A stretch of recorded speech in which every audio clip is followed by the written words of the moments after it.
তো গাইস সবার আগে ভিডিও দেখো তারপর ফানি কমেন্টস পড়বো। হ্যালো গাইস, তোমরা কি আমাকে চিনছো? আমি মিস চকলেট। কেউ যেন আমায় না চিনে এই জন্য আমি এভাবে আসছি। तो चलिए शुरू करते हैं। হ্যাঁ তোমাকে চিনি, তোমার লিংক আছে আমার কাছে।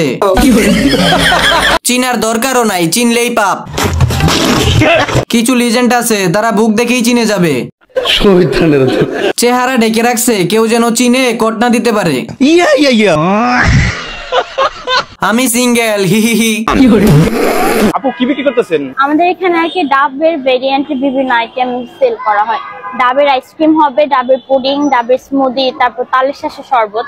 কাঁচা আমের জুসটা হবে, ওটা আজকে অ্যাভেলেবেল নেই। মোটামুটি শরীরে একটা ভাব আইছে না।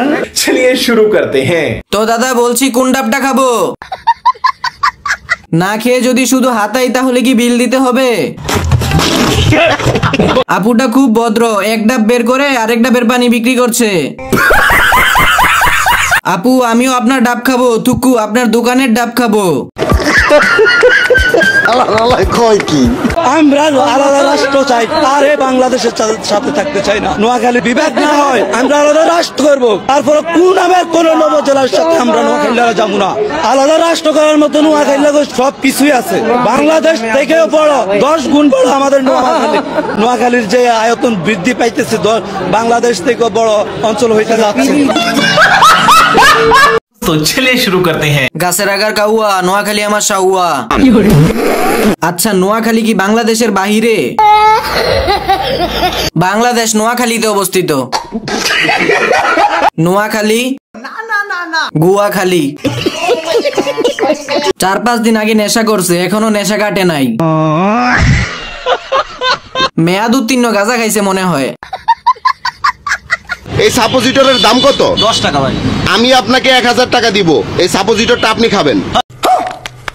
খাওয়ার জিনিস, এটাকে খাওয়ার জিনিস। আপনাকে আমি বলতেছি যে আমি 1000 টাকা দিব, এই সাপোজিটর আপনি খান। তো উনি খাইতেছে না, তার মানে নির্গাজ এটার মধ্যে ভেজাল আছে 100%।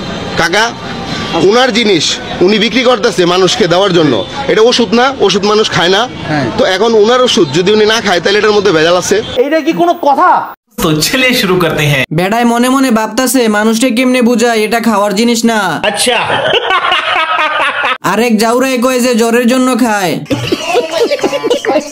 এটা এমন একটা রকেট যেটা শুধু পাছা দিয়েই যায়। আমি একবার ভুলে খেয়ে ফেলছিলাম, আমার কি পাপ হবে?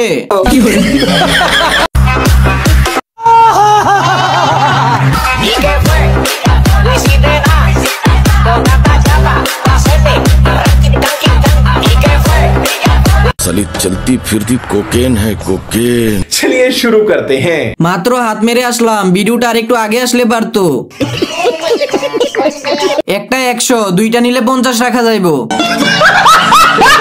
জান্নাত থেকে পালিয়ে আসা আন্টি। সঠিক বলেছেন, আপনার বুদ্ধি ভালো। বেশি না, মুখটা জান্নাতে গেলেই চলবে, কি বলো সবাই? আবাসিক হোটেলের মালিকদের দৃষ্টি আকর্ষণ করছি, আপনাদের কর্মী বাহিরে এসে বিভ্রান্তি সৃষ্টি করছে, দয়া করে আপনাদের কর্মী নিয়ে যান। কথা কি ক্লিয়ার না ভেজাল আছে?